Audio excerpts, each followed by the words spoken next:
वनिकम वंदनम स्वागतम नमस्ते सत श्रीकाल अस्सलाम वालेकुम। हेलो दोस्तों, मैं आपकी प्रिय दोस्त प्रियंका सभी का स्वागत करती हूँ टाइम्स ऑफ यूपीएससी के चैनल पे। आज डेट है 17 जनवरी, फ्राइडे है। ठीक है, देख लेते हैं आज कौन कौन से आर्टिकल्स हैं। तो देखिए यहाँ पूरे न्यूज़पेपर पे फ्रंट पेज पे जो है हमें एक आर्टिकल इसरो के सैटेलाइट मॉडल्स पे है। डॉकिंग सैटेलाइट, 2 सैटेलाइट्स को एक साथ लॉन्च करके, ठीक है, अलग अलग तरीके से, जैसे आपको पता है एक सैटेलाइट लॉन्च होता है, ठीक है, और उसके बाद जो है अलग फिर उसी टाइम जो है दूसरे सैटेलाइट लॉन्च करना। लेकिन जो है एक, क्योंकि क्या होता है कि जब ज़्यादा ओवर वेटेज का होता है तो वो ग्रेविटी पुल की वजह से लॉन्च नहीं हो पाता है, या फिर वो ज़्यादातर फेलियर ही रहता है। ठीक है, तो यहाँ पे अभी डॉक सैटेलाइट जो है, डॉकिंग सैटेलाइट जिसमें बोलते हैं, 2 सैटेलाइट्स को स्पेस पे भेजा जाता है एक ही ऑर्बिट पे। जैसे मान लीजिए ये ऑर्बिट है, ठीक है, ये ऑर्बिट है। अब इस ऑर्बिट पे जो है, नहीं, एलिप्टिकल फॉर्म में होता है ऑर्बिट, ठीक है। इस ऑर्बिट पे जैसे मान लीजिए एक सैटेलाइट यहाँ पे भेजा इस डायरेक्शंस में, और एक सैटेलाइट इस डायरेक्शंस में भेजा, ठीक है। अब क्या होता है कि ये दोनों सैटेलाइट जो हैं एक टाइम पे आके मर्ज हो जाएंगे, ये भी यहाँ आके, ठीक है, ये दोनों मर्ज हो जाएगा और ये जॉइंट होके फिर ये काम करेगा जिस मोटिव के लिए सैटेलाइट को उस ऑर्बिट में भेजा गया था, ठीक है। तो इसकी और इन्फॉर्मेशंस हैं, आगे हम देखते हैं क्या क्या है। एक्सप्लेनेशन पेज पे पूरा अच्छे से आया है। इसके अलावा इधर एक आर्टिकल जो है, एक तो देखिए आपको पता है अभी रिसेंटली काफ़ी सारे कंपनी के सीईओ के द्वारा काफ़ी इंसिस्ट किया जा रहा है कि जो टाइम वर्किंग आवर है इसे बढ़ाना चाहिए। संडे को जो है छुट्टी नहीं करनी चाहिए, और उसमें कुछ सीईओ के द्वारा कुछ टर्म यानी बहुत थोड़ा अजीब वियर्ड वर्ड्स यूज़ करने की वजह से काफ़ी कंट्रोवर्शियल में है ये, ठीक है। तो आप एक बार इसको रीड कर सकते हो रेदर देन, जैसे फॉर एग्जांपल ये जो है, क्योंकि आज फ्राइडे है तो व्यू पेज आता ही है डिस्कशंस में, तो यहाँ पे एक तरफ से सपोर्ट में, एक तरफ से अगेंस्ट में। इन राइटर का सिंपली कहना ये है कि इसको करना चाहिए। क्यों? क्योंकि देखिए आपको पता है हमारे 75 ईयर्स से ज़्यादा हो चुके हैं इंडिपेंडेंस के बाद भी, आज भी 20 करोड़ से ज़्यादा पॉवर्टी है। तो इस राइटर का मेनली फोकस करना है कि अगर आपको पॉवर्टी से लिफ्ट आउट करना है ना, तो हमारे लोगों को डबल शिफ्ट या डबल ज़्यादा से ज़्यादा काम करना होगा, तभी जाके हम डेवलप्ड नेशंस 2047 का जो टारगेट है उसको हम अचीव कर पाएंगे, ठीक है। तो ज़्यादा ऐसा कुछ खास वर्क नहीं है बाकी। और जो दूसरी बात इन्होंने ये बोला है कि जो कॉलोनियल जो संडे है, आप खुद सोचिए ना, संडे का और हमारे इंडिया के कल्चर से कोई मतलब नहीं है। एक्चुअली ये कॉलोनाइजेशन के टाइम से है। जब ब्रिटिशर्स थे तो क्या होता है कि संडे को उन्हें चर्च जाना होता है, ठीक है। हमारा तो कोई है ही नहीं संडे को कि कोई हमें मंदिर जाना है संडे को, हमारा तो डे ही अलग होता है। अगर आप किसी हिंदू के रिलीजन्स में भी देख लो, या फिर आप अगर इस्लामिक में भी देखोगे, क्रिश्चियनिटी का है, ठीक है। बाकी बौद्धिज़्म, जैनिज़्म का भी कोई संबंध नहीं है, ठीक है। तो यहाँ पे ये जो टाइम पीरियड है वो अपने उनके कल्चर, अपने रिलीजन, अपने जो है एस्पेक्ट में उन्होंने संडे को छुट्टी रखा था, ठीक है। तो वो टेन्योर चलता ही आ रहा है, तो उसे चेंज करने की भी ज़रूरत है यहाँ पे, ठीक है। वैकेशंस भी जो संडे दिया जाता है, इसका main reason, one of the main reason यही है, ठीक है। तो इस चीज़ लिए किया जा रहा है ना। और दूसरी बात फिर वही है, काम ही पूजा है, आराम हराम है। तो हमें कम से कम हफ्ते में 90 आवर्स काम करना चाहिए, 90 आवर्स, है ना। तो मतलब कम से कम आप ले लीजिए जो वर्क है वो 12 से 14 घंटे का होना चाहिए। अभी जो 7 से 8 घंटे का ही वर्क आता है उसको डबल करना चाहिए यहाँ पे, ठीक है। इसीलिए इन्होंने बोला कि संडे, क्योंकि 4 हफ्ता हो जाता है ना, 4 दिन हो जाते हैं पूरे महीने के अंदर में, ठीक है। तो आप इसको पढ़ सकते हो। लेकिन यहाँ पे ये आर्टिकल बहुत अच्छा आर्टिकल है, ये मेंस ओरिएंटेड है। क्योंकि देखिए इसका तो आप क्या है, मेंस के लिए ना, मेंस के लिए आप थोड़े बहुत पॉइंट्स भी याद रखोगे ना, 1-2 पॉइंट्स, ठीक है, चेंजेस में, पॉजिटिव और नेगेटिव में, तो काम आ जाएगा। ये वाला जो आर्टिकल है ना, ये वाला एग्जाम में पूछा भी गया हुआ है, और ये इंपॉर्टेंट भी है काफ़ी ज़्यादा। जैसे क्या है, अभी रिसेंटली क्या है, digital personal data protection act 2023 जो है, जिसको पब्लिक डोमेन पे 16 महीने के लिए रखा गया था, पब्लिक डोमेन में रखने के बावजूद उसके 16 महीने बाद जो है अब इस एक्ट पे, ठीक है, वो एक्ट बन चुका है, उसके बाद 16 महीने बाद वापस इस पर डिस्कशन चल रहा है कि यहाँ पे पब्लिक जो लॉ मेकिंग थे, जिन्होंने लॉ बनाया इसको पार्लियामेंट में, उन लोगों ने यहाँ पे पब्लिक के कंसल्टेशंस नहीं लिए हैं, ठीक है। तो इस पर राइटर जता रहे हैं कि एक्चुअली क्या होता है कि अभी हमारे जो पार्लियामेंट है ना, अब जैसे आपको पता है कि बिल कैसे पास होता है, सिंपली आपको पता है लोकसभा में कोई बिल आया या फिर राज्यसभा में कोई बिल आता है, तो क्या होता है कि आपको दोनों पार्लियामेंट से जो है दोनों सेशन से पास करवाना होता है। मेजॉरिटी डिपेंड करता है कि वो बिल जो है साधारण वोट से पास होगा या मेजॉरिटी से पास होगा, वो किस स्टेट लिस्ट के अंडर में है या फिर वो सेंटर कॉन्करेंट लिस्ट में है, किस में है, ये डिपेंड करेगा। प्लस डिपेंड ये करेगा कि वो किस मेजॉरिटी से, कितना इंपॉर्टेंट है वो, है ना, कि नॉर्मल वोट से या फिर 2/3 प्लस स्टेट के इससे। फिर उसके बाद क्या होता है कि प्रेसिडेंट के पास जाता है वो बिल, फिर उसके बाद वो अमेंड होके एक्ट होके आता है, सॉरी एक्ट होके साइन होके एक्ट बनता है। अमेंड तो बाद में होता है अगर अमेंडमेंट करना हो तो, ठीक है। तो यहाँ पे क्या होता है कि अब क्या है, जैसे यहाँ पे पार्लियामेंट्री में जब बिल आता है तो उससे पहले एक स्क्रूटिनी कमेटी होती है, ठीक है।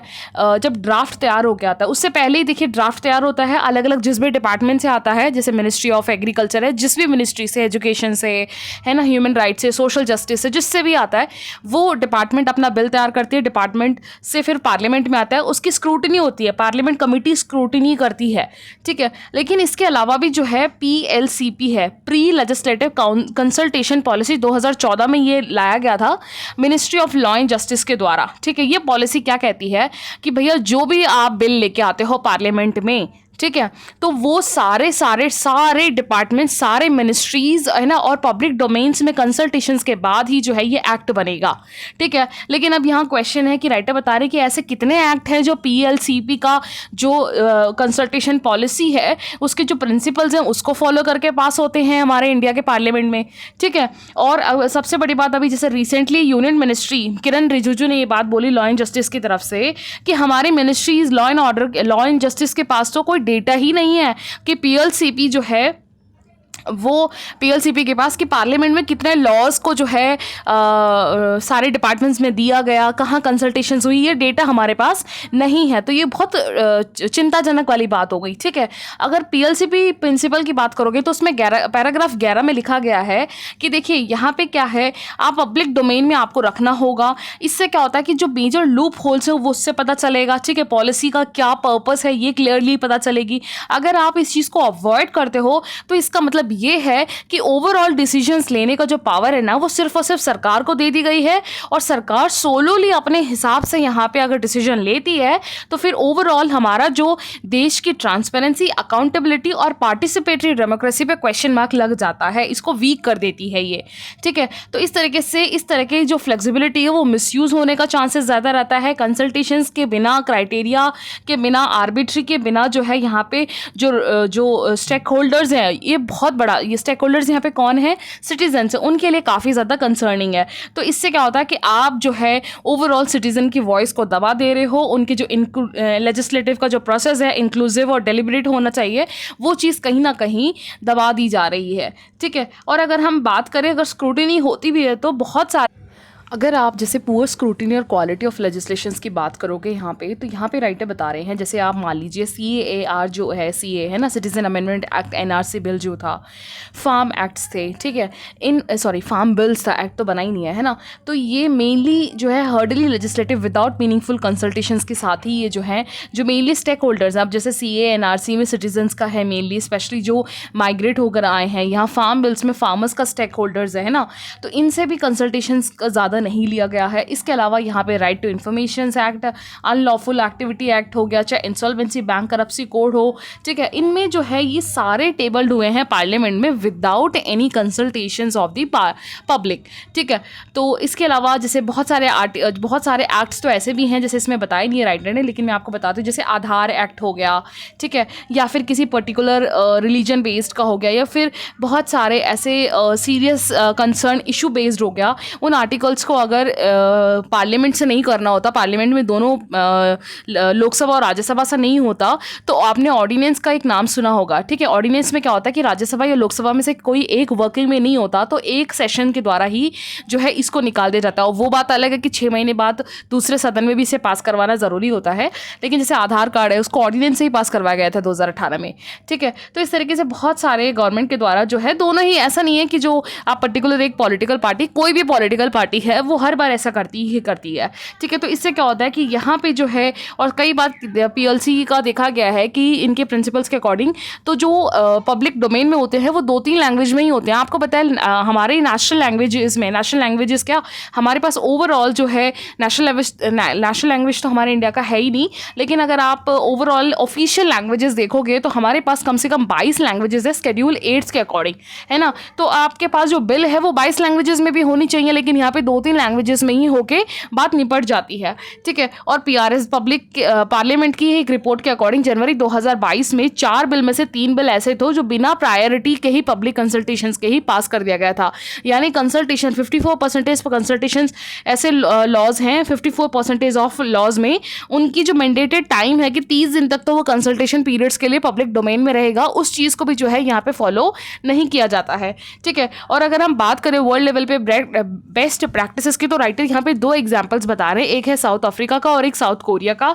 कि जैसे साउथ अफ्रीका में तो क्या है कि अगर आप कोई भी बिल पास करना चाह रहे हो तो आपको यहाँ पे मैंडेटरी है, पब्लिक इन्वॉल्वमेंट बहुत मैंडेटरी है, ताकि वो चीज़ बिल जो है ट्रांसपेरेंसी अकाउंटेबिलिटी को मेक श्योर कर सके कि जो भी चीज़ कॉन्स्टिट्यूशनली जो लेके आया जा रहा है वो ट्रांसपेरेंसी होगी, लोगों के भलाई के लिए होगी, ठीक है। अगर वो नहीं है और वो कॉन्स्टिट्यूशंस को जो है वो डीम कर रही है तो वो स्ट्रक डाउन कर दिया जाएगा, ठीक है। सेम इसके अलावा यहाँ पे साउथ कोरिया में भी है कि पब्लिक पार्टिसिपेशन बहुत ज़्यादा ज़रूरी है इस तरह के लेजिस्लेटिव प्रोसेस में, ठीक है। और इसके लिए मिनिमम 20 दिन का टाइम पीरियड रखा गया है, तब तक आप उसको नहीं हटा सकते, या फिर तब तक जो है आप इससे पहले इसको अपने पार्लियामेंट में पास नहीं करवा सकते हो, ठीक है। तो इस तरीके से राइटर कह रहे हैं कि अगर आप अपने बिल में ही इतने लिमिटेशंस रखोगे, इतने केयरलेस से रखोगे, तो वो चीज़ कहीं ना कहीं हमारे स्टेक होल्डर जो हमारे प्राइवेट सिटीजन है उन्हीं के लिए लॉस है, ठीक है। तो साउथ अफ्रीका और साउथ कोरिया से हमें सीखने की यहाँ ज़रूरत है, हमारे लॉ मेकर्स को, और हमें लेजिटिमेसी के साथ इस चीज़ को इम्बार्क करना चाहिए ताकि हम अपने कॉन्स्टिट्यूशंस के फ्रेमवर्क को स्ट्रॉन्ग बना सके,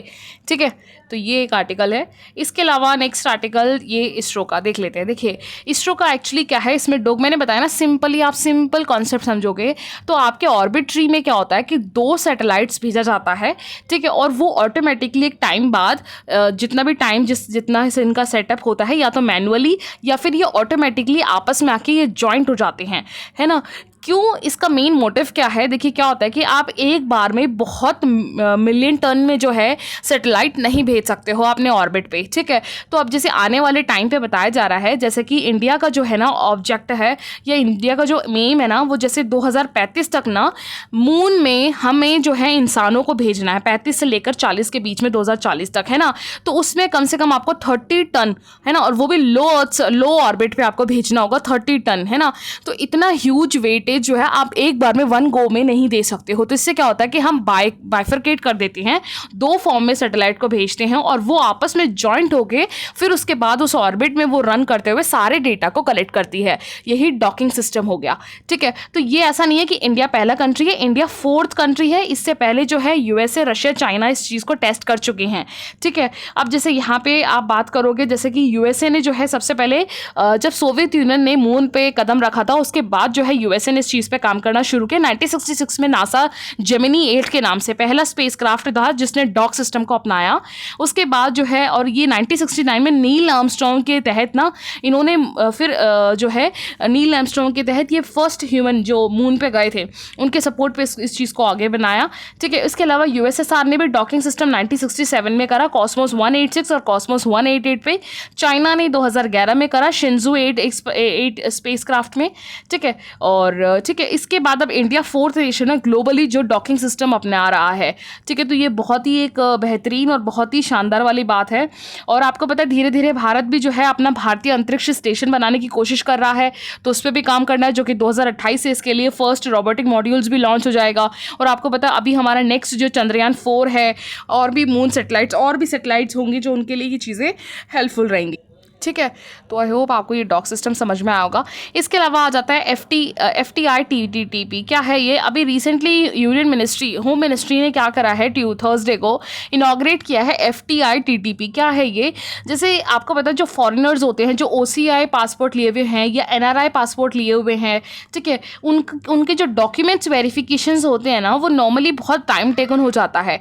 तो इस चीज़ को कम करने के लिए क्या किया है, इंटरनेशनल एयरपोर्ट में जो है पहली बार इंट्रोड्यूस किया गया था ये दिल्ली में लास्ट जून में, अब जो है इसे चेन्नई, बम्बई, कोलकाता जो इंटरनेशनल एयरपोर्ट्स हैं इंडिया के उनमें अप्लाई कर दिया गया है। इसमें होता क्या है, इसमें एक्चुअली होता क्या है, ये FTI के अंडर में ना जो स्पेशली नेशनल और ओवरसी NRI और जो OCI है, ओवरसीज सिटीजन ऑफ इंडिया, उनके पास उनका पासपोर्ट होता है, ठीक है। तो इसमें एक बायोमेट्रिक निकला, जैसे आप मान लीजिए घर पे बैठे हुए हैं, आपके पास आपका पासपोर्ट है, तो आप ऑनलाइन जो है मिनिस्ट्री ऑफ होम अफेयर से अप्लाई कर सकते हो। तो एक बायोमेट्रिक जो है रेडी हो जाएगा इससे। उसमें कुछ वेरिफिकेशंस मांगे जाएंगे, आपके डॉक्यूमेंट्स मांगे जाएंगे, आपकी फ़ोटो, आपकी फैमिली की फ़ोटो, आपके जो है सारे डिटेल्स, आपके घर का डिटेल, सारी चीज़ें वो वेरीफाई होने के बाद एक बायोमेट्री मिल जाएगा, और ये तब तक वैलिड रहेगा जब तक आपका पासपोर्ट वैलिड रहेगा।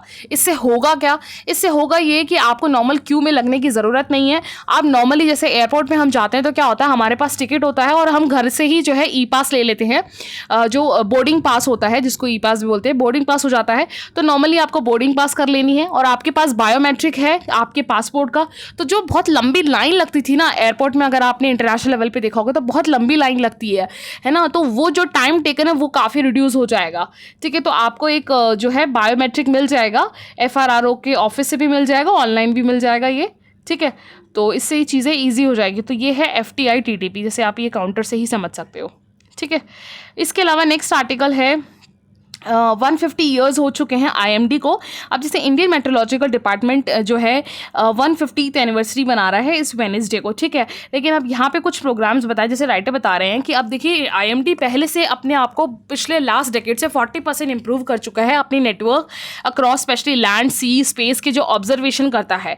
जैसे कि अगर हम देखें तो पहले के कंपैरेटिवली जो डॉपलर वेदर रडार होता है, जो विंड के वेलोसिटी की किस तरीके से अभी जो है वेदर रेडिएशन चेंज होने वाला है, उसकी कैपेसिटी आप देखिए 15 थी पहले इसके पास रडार, अब वो सिर्फ अब 39 हो चुकी है। ऑटोमेटिक वेदर स्टेशंस अब जो है IMD के पास जहां 650 के आसपास था, 1200 के आसपास हो गई हैं।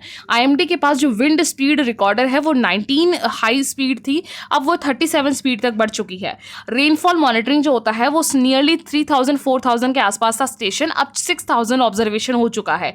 दैट मीन्स आप और एक्यूरेसी से और जो है लोकल वेदर्स को और ऑब्जर्व कर पाओगे, ठीक है। इसके अलावा जियो stationery satellite INSAT 3DR 3D, और अब जो है इनसेट 3D जो है 2014 में ही जो चीज़ आ चुकी थी, ठीक है, अब ये मॉनिटर करती है। इसके अलावा जो है अब जो है अगर आप देखोगे फोरकास्ट किसका, जो वेदर फोरकास्ट होता है वो 25 से 12 किलोमीटर तक का हर 10 दिन का जो है मीडियम रेंज फोरकास्ट आपको ईजिली मिल जाएगा, ठीक। इसी तरीके से जो है यहाँ पे 12 इंटू 12 किलोमीटर का, पहले 12 से 25 किलोमीटर, अब 12 टू 12 इंडिया, यानी देखिए क्या होता है कि जैसे ये आपकी एक पर्टिकुलर एरिया है, आप एक ओवरऑल बता सकते हो, लेकिन आप जब और जूम कर करके जाते हो ना, तो हर एक लोकल पैच एरिया का भी वेदर चेंज होता है। तो उस चीज़ के लिए आपके पास जितनी टेक्नोलॉजी माइन्यूट हाई रेजोल्यूशंस की होगी, आपके पास उतना ज़्यादा हाईली डेटा होगा, ठीक है। और हीट वेव का प्रोटेक्शन अभी तक 95% इसकी एक्यूरेसी है, ठीक है। और यहाँ पे रेनफॉल की भी 50% है, यहाँ पे आर्ली बेसिस पे थंडर स्टॉर्म्स की 86% है, ठीक है। और अब उम्मीद करी जा रही जो हैवी रेनफॉल होता है 3 दिन तक का डेटा जो है 75% से लेकर 50% तक हो, जो कि पहले 50% था, अब वो 78% की एक्यूरेसी रखता है, और इस चीज़ को करने की ज़रूरत है। और यहाँ पे जो है IMD ने 2047 का एक डॉक्यूमेंट भी निकाला है, विजन डॉक्यूमेंट। इसका कहना है कि 2047 में हम 100 साल हो जाएंगे हमारे आज़ादी लिए हुए, तब तक जो है IMD को अपने आप को हाईली, यानी इसकी जो फोरकास्टिंग होगी वो नियरली 80% तक, ठीक है, अभी तो 40% तक है, अभी नियरली 80% तक इसको हाईली रेजुलेट करना है। और ये जो है अब अपने ज़ीरो एरर बाय के साथ अपने आप को लेके आना चाह रहा है, ये इसका टारगेट है, ठीक है। और इसके अलावा भी जो है मिशन मौसूम भी लॉन्च किया गया था। इसके अलावा जो है यहाँ पे IIT काफ़ी ट्रॉपिकल मेट्रोलॉजी IIT इंस्टीट्यूशंस में भी काफ़ी इसके जो ग्रुप्स हैं वो ओपन हो चुके हैं। इसके अलावा अभी जो है यहाँ पे इस्टेब्लिश भी हुआ है clock upper atmosphere monitoring 100 kilometre bye 100 kilometre एक ग्रिड है, जिसमें space satellites, aircraft based radars, wind profile का यूज़ करके आप अपने वेदर सिस्टम्स को और एक्यूरेसी के साथ जान सकते हो, ठीक है। तो ये क्वेश्चन देखिए प्री में भी आ सकता है IMD के बारे में, और मेंस में भी सीधा सीधा आ सकता है पेपर 1 में, ठीक है। तो ये ओवरऑल आर्टिकल्स थे आज के। Thank you.